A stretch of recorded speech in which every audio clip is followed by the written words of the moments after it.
Hello नमस्कार दोस्तों, स्वागत है आप सभी का आपके अपने प्लेटफॉर्म पर। मेरा नाम प्रियांशु और आज मैं लेके आया हूँ गणित का एक महत्वपूर्ण अध्याय जो कि अमान अनुपात और समानुपात है।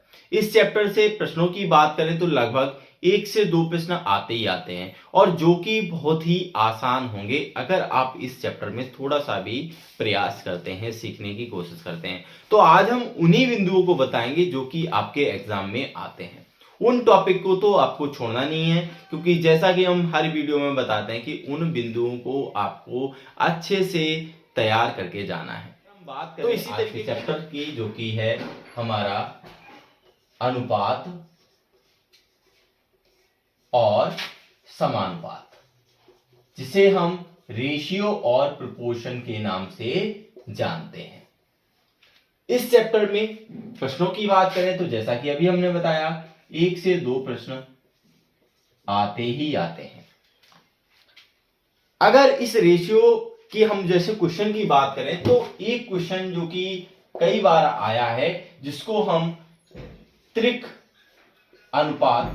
त्रिगुणात्मक अनुपात या घनात्मक अनुपात करके क्वेश्चन पूछा गया है कि आपको रेशियो में दे दिए जाएंगे और पूछा जाएगा इसका त्रिगुणात्मक अनुपात क्या होगा या घनात्मक अनुपात क्या होगा।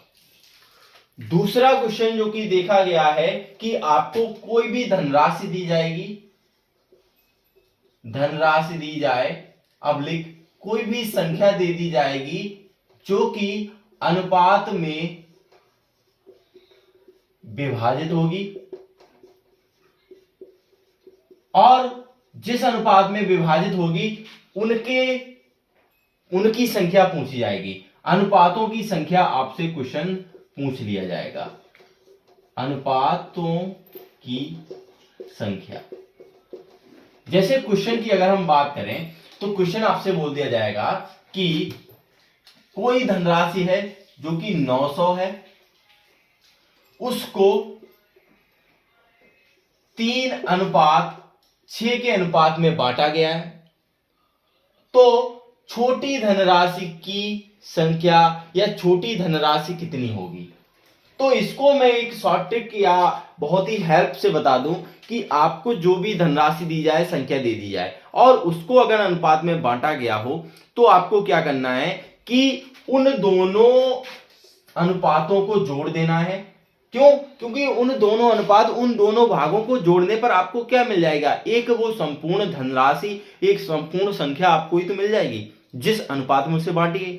तो इन दोनों अनुपातों को अगर हम ऐड करें तो 9 हो जाएगा, जो कि किसके समानुपात अनुपात में होना चाहिए, 900 के।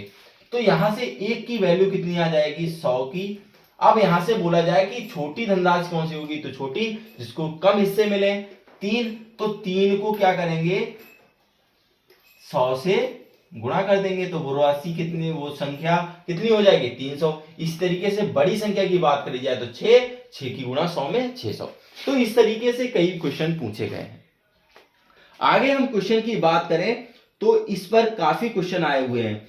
त्रिगुणात्मक पर लगभग 2 से 3 क्वेश्चनों को हमने देखा है। इसके साथ ही रेशियो पर कुछ क्वेश्चन है, ठीक है, और जिसमें इस तरीके से क्वेश्चन दिए गए हैं कि बोल दिया जाए कि दे दिया जाएगा कि x की find the value of, find मतलब x का मान आपको निकालना है, find the value of x।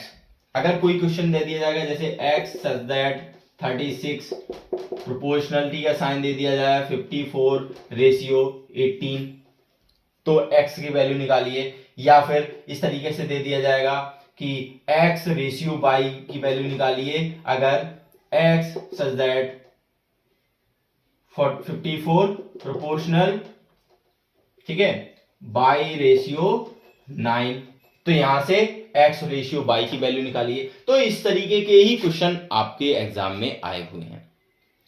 या एक क्वेश्चन और भी देखा गया कि a ratio b ratio c को उन्होंने रेशनल फॉर्म में जैसे 1/2, 1/3 1/4 में दे दिया गया। तो इस टाइप के क्वेश्चन से आपको पूछा गया कि और कुछ दे दिया गया 2a माइनस इसकी वैल्यू निकालिए। तो इस तरीके के जो क्वेश्चन आए हुए हैं तो उनमें आप जो भी किस क्वेश्चन देखेंगे तो उनमें एलसीएम लेके सॉल्व करा जाता है।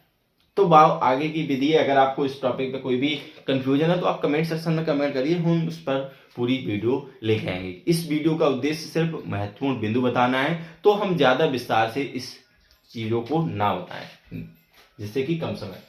तो अब आपको क्या पढ़ना है, ये तो क्वेश्चन है जो कि एग्जाम में आते हैं। ये क्वेश्चन 2 बार आया हुआ है, ये क्वेश्चन 2 बार आया, ये तो 3 से 4 बार क्वेश्चन आया हुआ है, ये क्वेश्चन 3-4 बार आया हुआ है, ये क्वेश्चन 2 बार आया हुआ है। तो इस तरीके के फिलहाल ये 4 से 5 जो भी हैं बिंदु, जिस पैटर्न की बात करें तो ये एग्जाम का पैटर्न रहा है। बट हम एग्जाम पैटर्न के साथ ही उन बिंदुओं को और देखें जो कि महत्वपूर्ण साबित हो सकते हैं। तो महत्वपूर्ण साबित होने की बात करें तो जैसे कि आपने ये त्रिगुणात्मक पढ़ा, तो इसके साथ ही एक्स्ट्रा मार्क करके आप क्या करेंगे, वर्गानुपात को भी पढ़ लें। जैसे ये घनानुपात है तो आपको वर्गानुपात भी पढ़ लेना है। धनराशि संख्या में अनुपातों की संख्या ये आप निकाल लेंगे। इसके साथ ही अगर हम बात करें तो आपको एक टॉपिक पढ़ना चाहिए, मध्य समानुपाती ज्ञात करना, जिस पर काफी एग्जाम्स में क्वेश्चन पूछे गए हैं। तृतीय समानुपाती, ये भी आपको सीख लेना चाहिए। और चतुर्थ समानुपाती भी आपको सीख लेना चाहिए।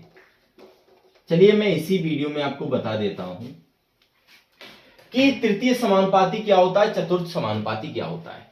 सबसे पहले अगर बात करें तो आप इनको नोट कर लीजिए। अगली स्लाइड पर हम आगे के वीडियो मतलब इन टॉपिक के बारे में हल्का सा एक्सप्लेन कर दे रहे हैं। देखिए मध्य समानुपाती की बात करें तो ये जो इस तरीके से लिखा हुआ होगा C/D, ये वाले जो कहलाते हैं हमारे मध्य समानुपाती कहलाते हैं। अगर आपको लेट सपोज बोला जाए कि 2 और 3 का तृतीय समानुपाती बताइए, तृतीय समानुपाती बताइए, तो देखो 2 और 3 मतलब A और B 2 संख्याएं दी गई होंगी, उनका तृतीय समानुपाती बताना है। तो आपको इस तरीके से कुछ लिखना है, A/B प्रोपोर्शनलिटी B/C। C क्या है हमारा, तृतीय समानुपाती है। तो यहां से निकालेंगे तो A/B का मतलब होता है A/B, प्रोपोर्शनलिटी का साइन का मतलब होता है इक्वल B/C। तो यहां से अगर हम C की वैल्यू निकालेंगे तो B² आती है। तो यहां से B की वैल्यू क्या है हमारी, 3 का स्क्वायर बटे 2 मतलब 9/2। तो इसको हम एक फार्मूले की तरह से याद रख सकते हैं कि तृतीय समानुपाती का फार्मूला होता है x = b²/a। इसी तरीके से चतुर्थ समानुपाती की हम बात करें तो चतुर्थ समानुपाती जब पूछा जाएगा जब आपको 3 दिए जाएंगे, मतलब a भी दिया जाएगा, b भी दिया जाएगा, c, तो उसको जो लिखेंगे वो इस तरीके से लिखेंगे, प्रोपोर्शनलिटी C/D, C/D। तो यहां से D जो होगा हमारा चतुर्थ समानुपाती होगा, तो इसको फिर से लिखेंगे A/B = C/D। तो यहां से D की वैल्यू जो हो जाएगी वो BC/A हो जाएगी। तो ये आप याद रखेंगे कि अगर तृतीय समानुपाती बोला जाए तो B²/A मतलब बाद वाली संख्या का वर्ग बटे पहली संख्या, और अगर चतुर्थ समानुपाती पूछा जाए तो बाद वाली दोनों संख्याओं का गुणनफल अपॉन पहली संख्या। तो ये हल्का सा एक्सप्लेनेशन हो गया अनुपात और समानुपात का। आई होप आपको पसंद आया होगा। आप क्या करें, अपने फ्रेंड्स के पास ज्यादा से ज्यादा शेयर करें, और हाँ कमेंट सेक्शन में जैसी भी वीडियो आपको लगी कमेंट सेक्शन में कमेंट जरूर करें।